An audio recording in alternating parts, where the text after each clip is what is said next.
When you go to a protest, it's kind of like being at a rock concert. The adrenaline is unbelievable. Get on the ground now! I didn't even do anything. We thought it was like the beginning of Nazi Germany again, and Victoria Police were the Gestapo. I truly believe that we're headed towards a police state. How does believing that make you feel?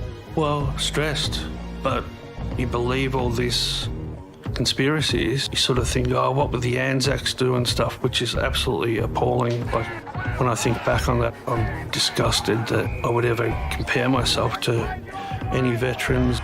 It's like you're in a war. It's a crazy concept, but one Ash says she truly believed in because at the time, she had nothing else to believe in.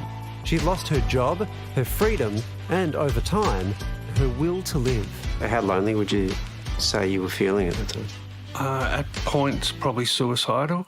Ash supported lockdowns at first, but confronted with a tidal wave of misinformation online, she quickly changed her mind. I was sitting there 16 hours a day, just on the internet, doing my own research, and I started really believing it. 16 hours is a lot. Like, that doesn't leave much time for sleep.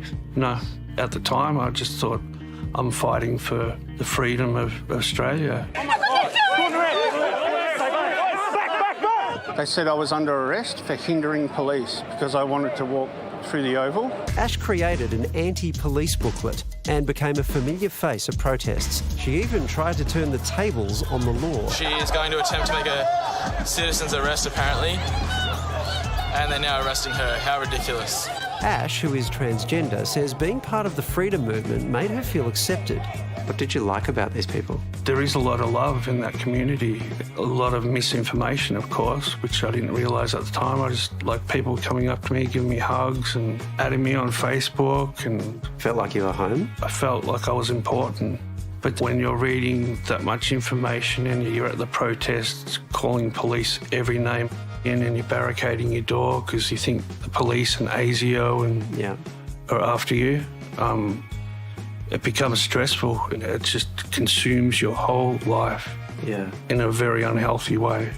Ash says her family didn't support her views, so she cut ties with them. She saw the other protesters as her brothers and sisters until they abandoned her one day. The police, say, 100 metres away, walking towards us. I go, OK, no, we're going to stand our ground. What they're doing isn't ethical, and I'm like marching with my flag and I turn around and they've all buggered off. All the other protesters? Yeah, including one of the leaders. Ash decided to cooperate with police. They didn't arrest her, just told her to go home. The police rock up at my door a few days later, 6 of them. Normally I'd get up and go, F off this, and slam the door and stuff, and I kind of gave it up. They were treating me very well, and they're like, we've got families too, and we don't necessarily want to be at the protest, but that's our job as law enforcement. Over the following weeks, police dropped over to Ash's place a few times. I was blown away that they come just to check up on me. These people are kind of treating me better than some of the leaders of the protest movement did. Ash says the fog around her head began to clear. Her feelings changed from anger to guilt. I consider myself that I was brainwashed, but a lot of that was also my own fault too. The way I treated authorities and things that I wrote on the internet, I feel really ashamed, and I want to put this part of my life to bed. Since she's left the movement, Ash has reconciled with her family, been vaccinated, and started a master's degree in music, her true passion.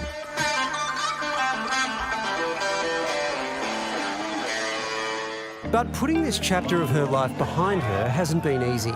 Ash says she's received death threats from protesters. Do you feel scared? I feel cautious, not scared. So I'm more concerned for my family. So in what way?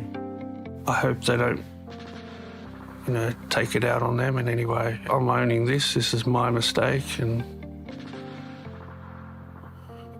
part of me is glad I went through it, because I probably would have necked myself if I didn't find some sort of community. But yeah, there's just so much shame involved.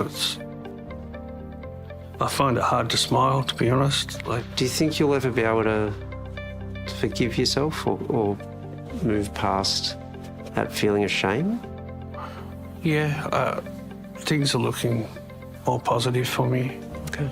As much as I know what the protesters are doing is not 100% right, I still care about some of them, you know. Diggers are running at bullets and killing police.